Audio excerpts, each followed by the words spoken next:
ವೀಕ್ಷಕರೇ, ಈ ಗೋಲ್ಬಾವಿಯನ್ನ ಈ ಜಂಬಿಟ್ಗೆ ಮನೆ ಕಟ್ಟುವಂತ ಕಲ್ಲು ಏನಿದೆಯೋ, ಜಂಬಿಟ್ಗೆ ಕಲ್ಲು, ಅದರಿಂದ ಈ ಗೋಲ್ಬಾವಿಯನ್ನ ಕಟ್ಟಿದ್ದಾರೆ.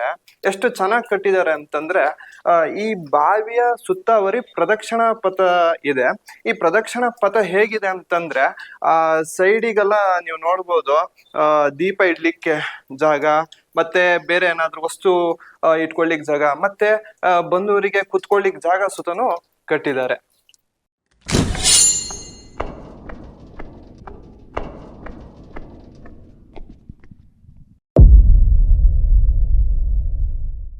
ಜೈ ಶ್ರೀರಾಮ್. ಎಲ್ಲರಿಗೂ ನಮಸ್ಕಾರ. ವೃಷಧ್ವಜ ಸ್ಟುಡಿಯೋಗೆ ಸ್ವಾಗತ ಸುಸ್ವಾಗತ. ನಾನು ನಿಮ್ಮ ಕೌಸ್ತುಭ. ನಾನಿವತ್ತು ಗೋಲ್ಬಾವಿ ಮತ್ತೆ ಜೈನ್ ಬಸದಿ ಟೆಂಪಲಿಗೆ ಬಂದಿದ್ದೀನಿ. ಇದು ಎಲ್ಲಿ ಬರುತ್ತೆ ಅಂತಂದ್ರೆ ಉತ್ತರ ಕರ್ನಾಟಕ ಡಿಸ್ಟಿಕ್ ಸಿದ್ದಾಪುರ ತಾಲೂಕು ಬಿಳಿಗಿ ಅನ್ನೋ ಊರಲ್ಲಿ ಇದು ಬರುತ್ತೆ. ಬನ್ನಿ, ಈ ಗೋಲ್ಬಾವಿ ಮತ್ತೆ ಜೈನ್ ಬಸದಿಯ ಸಂಪೂರ್ಣ ಹಿಸ್ಟರಿಯನ್ನ ನಾವು ತಿಳಿದುಕೊಳ್ಳೋಣ. ಬನ್ನಿ ವೀಕ್ಷಕರೇ, ಈ ಮೆಟ್ಲಿಂದ ನಾವು ಇಳಿದ ತಕ್ಷಣ ನಮಗೆ ಕಣ್ಣಿಗೆ ಕಾಣುವಂಥದ್ದೇ ಈ ಗೋಲ್ಬಾವಿ. ಈ ಗೋಲ್ಬಾವಿಯನ್ನ ರಾಜ ಸೋಮಶೇಖರ ಅನ್ನೋನು 1760ರಲ್ಲಿ ನಿರ್ಮಾಣ ಮಾಡಿದ್ದಾರೆ. ನೀವು ನೋಡ್ಬೋದು ಎಷ್ಟು ಚೆನ್ನಾಗಿ ಕಟ್ಸಿದ್ದಾರೆ ಅಂತ. ಮತ್ತೆ ಗೋರ್ಮೆಂಟ್ನವರು ಈ ಗೋಲ್ಬಾವಿಯ ಸುತ್ತಾವರಿ ಕಬ್ಬಣದ ಈ ತರ ಗ್ರಿಲ್ ಮಾಡಿಸಿದ್ದಾರೆ. ಬಿಕಾಸ್ ಯಾರು ಬಂದವಾಗ ಕಾಲ್ ಜಾರಿ ಬಿದ್ದು ಬೇರೆ ಯಾವುದೇ ರೀತಿಯಾದಂತ ಅನಾಹುತ ಆಗದ್ ಬೇಡ ಅಂತ. ಬನ್ನಿ, ಈ ಗೋಲ್ಬಾವಿ ಒಳಗಡೆ ನಾವು ಹೋಗೋಣ, ಅಲ್ಲಿ ಹೇಗಿದೆ ಅಂತ ನೋಡ್ಕೊಬರೋಣ. ಬನ್ನಿ, ಇದೇ ಗೋಲ್ಬಾವಿ ಒಳಗಡೆ ಹೋಗುವಂತಹ ಎಂಟ್ರೆನ್ಸು.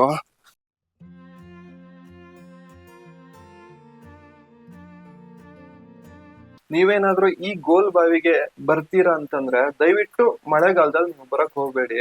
ಯಾಕಂತಂದ್ರೆ ಫುಲ್ ಎಲ್ಲಾ ಕಡೆ ನೀರು ಸೋರ್ತಿದೆ, ಮತ್ತೆ ನೆಲ ಪೂರ್ತಿ ಒದ್ದೆ ಆಗಿ ಫುಲ್ ಕಾಲ್ ಜಾರಿ ಬಿದ್ದು ಮತ್ತೆ ಬೇರೆ ರೀತಿ ಅನಾಹುತ ಆಗುವಂತದ್ ಬೇಡ. ನೀವೇನಾದ್ರು ಬರ್ತೀರಾ ಅಂತಂದ್ರೆ ಬೆಸ್ಟ್ ಟೈಮ್ ಅಂತಂದ್ರೆ ಡಿಸೆಂಬರ್ ಇಂದ ಮೇ ತನಕ, ಆ ಟೈಮಲ್ಲಿ ನೀವು ಬಂದು ಹೋಗ್ಬಹುದು.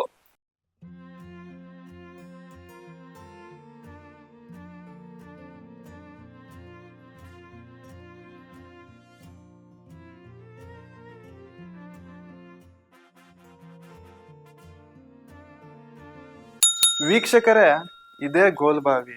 ಈ ಬಾವಿ 10ರಿಂದ 12 ಅಡಿಯಷ್ಟು ಅಗಲ ಇದೆ, ಮತ್ತೆ 18ರಿಂದ 20 ಅಡಿಯಷ್ಟು ಆಳದಲ್ಲಿ ಈ ಬಾವಿಯನ್ನ ಕೆತ್ತಿದ್ದಾರೆ.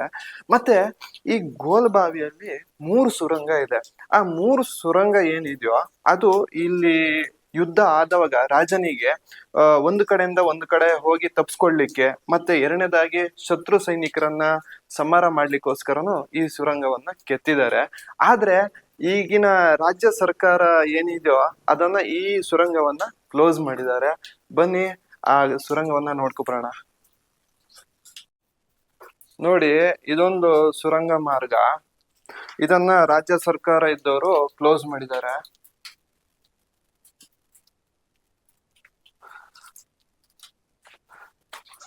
ಮತ್ತೆ ಈ ಸುರಂಗ ಮಾರ್ಗದ ಹೋಗುವಂತ ದಾರಿಯಲ್ಲೇ ಒಂದು ಚಿಕ್ಕದಾದಂತ ಕೋಣೆ ಇದೆ. ಈ ಕೋಣೆಯಲ್ಲಿ ಸೈನಿಕರು ಮತ್ತೆ ರಾಜ ಅಡಗಿ ಕುಳಿತುಕೊಳ್ಳಿಕ್ಕಾಗಿ ಒಂದು ಚಿಕ್ಕದಾಗಿ ಒಂದು ಕೋಣೆ ಮಾಡಿದ್ದಾರೆ. ನೀವು ನೋಡಿ, ಎಲ್ಲಾ ಕಡೆ ನೀರ್ ಲೀಕೇಜ್ ಇದೆ.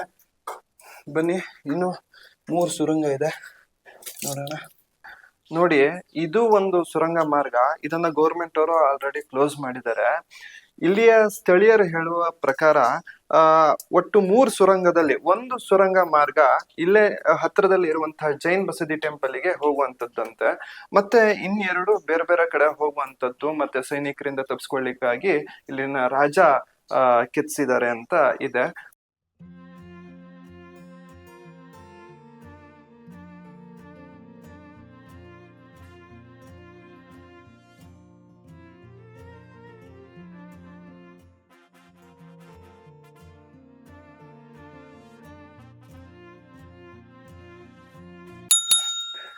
ವೀಕ್ಷಕರೇ, ಈ ಗೋಲ್ಬಾವಿಯನ್ನ ಈ ಜಂಬಿಟ್ಗೆ ಮನೆ ಕಟ್ಟುವಂತ ಕಲ್ಲು ಏನಿದೆಯೋ, ಜಂಬಿಟ್ಗೆ ಕಲ್ಲು, ಅದರಿಂದ ಈ ಗೋಲ್ಬಾವಿಯನ್ನ ಕಟ್ಟಿದ್ದಾರೆ.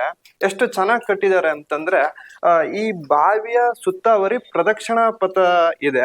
ಈ ಪ್ರದಕ್ಷಿಣಾ ಪಥ ಹೇಗಿದೆ ಅಂತಂದ್ರೆ ಸೈಡಿಗೆಲ್ಲ ನೀವು ನೋಡ್ಬೋದು ದೀಪ ಇಡ್ಲಿಕ್ಕೆ ಜಾಗ, ಮತ್ತೆ ಬೇರೆ ಏನಾದ್ರು ವಸ್ತು ಇಟ್ಕೊಳ್ಳಿಕ್ ಜಾಗ, ಮತ್ತೆ ಬಂದವರಿಗೆ ಕುತ್ಕೊಳ್ಳಿಕ್ ಜಾಗ ಸುತ್ತನೂ ಕಟ್ಟಿದ್ದಾರೆ.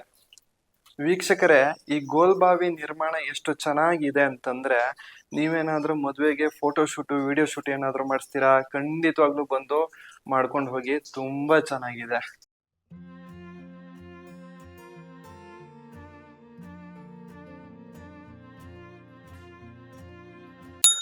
ವೀಕ್ಷಕರೇ, ನಾವಿವಾಗ ನೋಡಿದ್ವಿ ಗೋಲ್ಬಾವಿಯನ್ನ. ಬನ್ನಿ, ಇದ್ರ ಹತ್ರನೇ ಜೈನ್ ಬಸದಿ ಟೆಂಪಲ್ ಇದೆ, ಅದನ್ನ ನೋಡ್ಕೊಂಡ್ ಬರೋಣ ಬನ್ನಿ. ಮತ್ತೆ ವೀಕ್ಷಕರೇ, ಈ ಗೋಲ್ಬಾವಿಯ ಸುತ್ತಮುತ್ತದಲ್ಲಿ ನೀವು ಈ ಕಲ್ಲಿನ ಬಾನಿಯನ್ನು ಸುತ್ತನೂ ನೀವು ನೋಡ್ಬೋದು. ಹಿಂದಿನ ಕಾಲದಲ್ಲಿ ಕುದುರೆಗೆ ಮತ್ತೆ ಆನೆಗೆ ಬಂದವಾಗ ನೀರ್ ಕುಡ್ಲಿಕ್ಕೋಸ್ಕರ ವ್ಯವಸ್ಥೆ ಮಾಡಿದ್ದಾರೆ. ಬನ್ನಿ.